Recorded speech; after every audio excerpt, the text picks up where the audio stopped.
చూస్ country delight, live better. ఇప్పుడే country delight యాప్ని download చేసుకోండి. నమస్తే, welcome to Suman TV. Andhra Pradesh deputy CM Pawan Kalyan cinema industry మీద ఆగ్రహం వ్యక్తం చేశారు. సినిమా ఇండస్ట్రీకి ఈ కూటమి ప్రభుత్వం ఏర్పడిన దగ్గర నుంచి అన్ని రకాలుగా మంచి చేస్తున్నాం, మేలు చేస్తున్నాం, అయినప్పటికీ సినిమా ఇండస్ట్రీ కనీసం కృతజ్ఞత చూపించటం లేదు అంటూ ఆయన మాట్లాడారు. పవన్ కళ్యాణ్ గారి ఆగ్రహానికి కారణం లేకపోలేదు.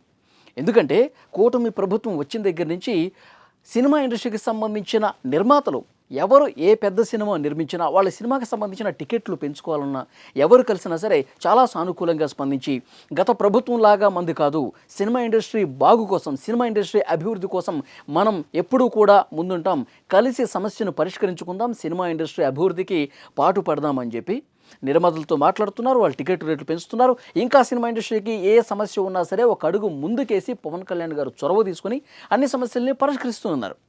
కానీ ఇలాంటి పరిస్థితుల్లో సినిమా ఇండస్ట్రీ నుంచి సరైనటువంటి సహకారం ఇటువైపు నుంచి కూడా రావాల్సి ఉండే, కానీ సినిమా ఇండస్ట్రీ కనీసం పట్టించుకోవట్లేదు. సినిమా ఇండస్ట్రీ ఇంత మేలు పొందుతున్నా సరే ఈ కూటమి ప్రభుత్వం ఏర్పడి 1 సంవత్సరం అవుతున్నా కనీసం ఒక్క సంఘమైన సినిమా ఇండస్ట్రీ నుంచి, సినిమా ఇండస్ట్రీలో కొన్ని సంఘాలు ఉంటాయి కదా, నిర్మాతలు కావచ్చు, దర్శకులు కావచ్చు, 24 క్రాఫ్ట్స్కి సంబంధించి ఎవరైనా ఒక సంఘం ప్రతినిధులు ఎవరైనా వచ్చి ముఖ్యమంత్రి చంద్రబాబు నాయుడు గారిని కలిశారా, మర్యాదపూర్వకంగా అయినా కలిశారా, తమ సమస్యలు ఏమన్నా ఉంటే నేరుగా ముఖ్యమంత్రి గారికి చెప్పుకున్నారా? లేదే. దీని మీద మాట్లాడుతున్నారు. అంటే సినిమా ఇండస్ట్రీలో చాలా వరకు స్వార్థంతో కూడినటువంటి మనస్తత్వాలు ఉన్నాయి. ఎవరికి వారు తమ సినిమాకి సంబంధించిన రేట్లు, తమ సినిమాకి సంబంధించిన సౌకర్యాలు, సౌలభ్యాలు వీటి గురించే ఆలోచించారు తప్పించి సినిమా ఇండస్ట్రీ బాగుపడాలని ఒక యూనిటీగా ఉండి ఎవరైనా ఇండస్ట్రీ సమస్యలు నేరుగా వచ్చి ముఖ్యమంత్రి గారితో కానీ నాతో కానీ మాట్లాడినట్టు పరిస్థితి ఉందా? ఎందుకంటే ఇప్పుడు ఈ చర్చ రావడానికి ప్రధానమైన కారణం ఏంటి? జూన్ 1 నుంచి థియేటర్స్ బంద్ చేస్తామని చెప్పి ఒక ప్రకటన చేసేసారండి. అంటే కనీసం ఎలాంటి చర్చలు జరపకుండా సినిమా ఇండస్ట్రీ వైపు ఇంత బలంగా నిలబడిందే ఈ కూటమి ప్రభుత్వం. కనీసం ప్రభుత్వ పెద్దలతో మాట్లాడదామని కానీ, ఈ సమస్యను తీసుకొద్దామని కానీ, సమస్య పరిష్కారం కోసం ఏదైనా ఇక్కడ సొల్యూషన్ దొరుకుతుందని చెప్పి కనీస ఆలోచన ఇండస్ట్రీ ఎందుకు చేయలేదు? ఇది ప్రధాన ప్రశ్న. వాళ్ళంతటి వాళ్ళే మాట్లాడుకుంటారు, వాళ్ళంతటి వాళ్ళే థియేటర్లు బంద్ చేస్తారు. అంటే నష్టపోయేది సినిమా ఇండస్ట్రీ కదా. నష్టపోయేది సినిమా ఇండస్ట్రీలో చేసేటువంటి ఈ 24 క్రాఫ్ట్స్లో పనిచేసే కార్మికులు కూడా నష్టపోతారు కదా. ఇక్కడ చాలా క్లియర్గా జూన్ నెలలో 12వ తారీఖున హరిహర వీరములు సినిమా వస్తుంది. అంటే పవన్ కళ్యాణ్ సినిమా వచ్చే సమయంలోనే ఇలాంటి సమస్యలు ఎందుకు వస్తాయి? ఎగ్జిబిటర్లు, డిస్ట్రిబ్యూటర్లు అందరూ కూడా అంటే ఈ బంద్ చేయాలని ఒక నిర్ణయం ఈ సమయంలో తీసుకోవడానికి ప్రధాన కారణం ఏంటి? దీని వెనకాల ఉన్నటువంటి కుట్ర ఏంటి? పవన్ కళ్యాణ్ గారి సినిమా వచ్చే సమయంలోనే పర్టికులర్గా ఇంత కుట్రపూరితంగా వ్యవహరిస్తున్నారు. దీని వెనకాల ఎవరుండి నడిపిస్తున్నారు? దీని మీద కూడా ఎంక్వైరీ చేయాల్సిన అవసరం ఉందని సినిమాటోగ్రఫీ శాఖ మంత్రి కందులు దుర్గేష్ గారు కూడా మాట్లాడారు, స్పందించారు దీని మీద. అంటే ఒక పక్కా ప్లాన్ ప్రకారం, కుట్ర ప్రకారం జరుగుతుందని ఒక అనుమానం కూడా ఉంది. దీని మీద విచారణ చేయాల్సినటువంటి అవసరం ఉందని చెప్పి మాట్లాడారు. చాలా క్లియర్గా చాలామందికి ఇప్పుడిప్పుడు అనుమానాలు కూడా బయటకు వస్తూ ఉన్నాయి. సో డెఫినెట్గా పవన్ కళ్యాణ్ గారు ఆగ్రహం వ్యక్తం చేయడంలో, పవన్ కళ్యాణ్ గారు సినిమా ఇండస్ట్రీలో కొంతమంది వ్యవహరిస్తున్నటువంటి విధానం కావచ్చు సరిగా నచ్చట్లేదు. కూటమి ప్రభుత్వం ఏర్పడి 1 సంవత్సరం అయినా సరే కనీసం సినిమా ప్రతినిధులు ఎవరన్నా ఒక సంఘంగా వచ్చి సినిమా ఇండస్ట్రీ గురించి మాట్లాడినటువంటి పరిస్థితి లేదు. ప్రభుత్వ పెద్దల్ని కలిసినటువంటి పరిస్థితి లేదు. గత ప్రభుత్వం గురించి కూడా మాట్లాడారు పవన్ కళ్యాణ్ గారు. జగన్మోహన్ రెడ్డి గారు ముఖ్యమంత్రిగా ఉన్న సమయంలో సినిమా ఇండస్ట్రీ పరిస్థితి ఏంటి, ఇప్పుడు పరిస్థితి ఏంటి? ఈ తేడా అర్థం కావట్లేదా సినిమా ఇండస్ట్రీలో ఉన్న వాళ్ళకి?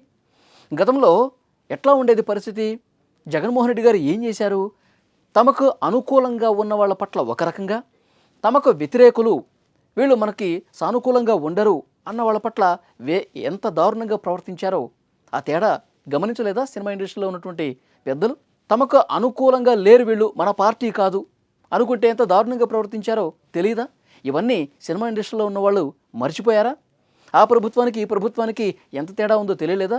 అయినప్పటికీ ఈ ప్రభుత్వం, కూటమి ప్రభుత్వం ఇంత మంచి చేస్తుంటే, ఇంత మేలు చేస్తుంటే, అడిగిన ప్రతిసారి సానుకూలంగా స్పందిస్తుంటే కనీసం ప్రభుత్వ పెద్దల్ని మర్యాదపూర్వకంగా అయినా వచ్చి కలవాలని లేదా అని చెప్పి క్వశ్చన్ చేశారు. కానీ పవన్ కళ్యాణ్ గారు ఏదైతే మాట్లాడారో, ఇప్పుడు పాయింట్స్ లేవనెత్తారో 100% కరెక్ట్ అండి. ఎందుకంటే గతంలో అగ్రనటులుగా ఉన్న వాళ్ళందరూ కూడా అప్పటి ముఖ్యమంత్రి జగన్మోహన్ రెడ్డిని కలిసినప్పుడు ఎలాంటి పరిస్థితులు ఉన్నాయో తెలుసా? అడుగడుగున అవమానాలు ఎదురై జగన్మోహన్ రెడ్డి గారి ఎక్కడైతే మీటింగ్ నిర్వహిస్తున్నారో ఆ మీటింగ్ రూమ్కి వెళ్ళాలంటే కార్లు దూరంగా పార్క్ చేసి నడిపించారు ఎండలో ప్రముఖ హీరోల్ని, దర్శకుల్ని. కలిసిన తర్వాత ఆ మీటింగ్లో కూడా నమస్కారాలు పెట్టించుకున్నారు. తన అహంకారాన్ని చూపారని చెప్పి అప్పట్లోనే పెద్ద ఎత్తున ఇండస్ట్రీల నుంచి కూడా జగన్మోహన్ రెడ్డి గారి మీద విమర్శలు వచ్చాయి. అడుగడుగున అవమాన భారం, తమకు అనుకూలంగా ఇండస్ట్రీ లేదని చెప్పి అక్కసు, ఎట్లా పడితే అట్లా టికెట్ రేట్లు నిర్ణయించి నిర్మాతలకు సినిమా ఇండస్ట్రీ నష్టపోయే విధంగా గత ప్రభుత్వం ప్రవర్తించింది. అయినప్పటికీ కూడా ఈ కూటమి ప్రభుత్వం ఇంత మంచి చేస్తుంటే ఈ తేడా గమనించక ఇంకా వాళ్ళు అదే విధంగా ప్రవర్తిస్తుంటే ఎలా అని చెప్పి పవన్ కళ్యాణ్ గారు మాట్లాడినటువంటి పరిస్థితుంది.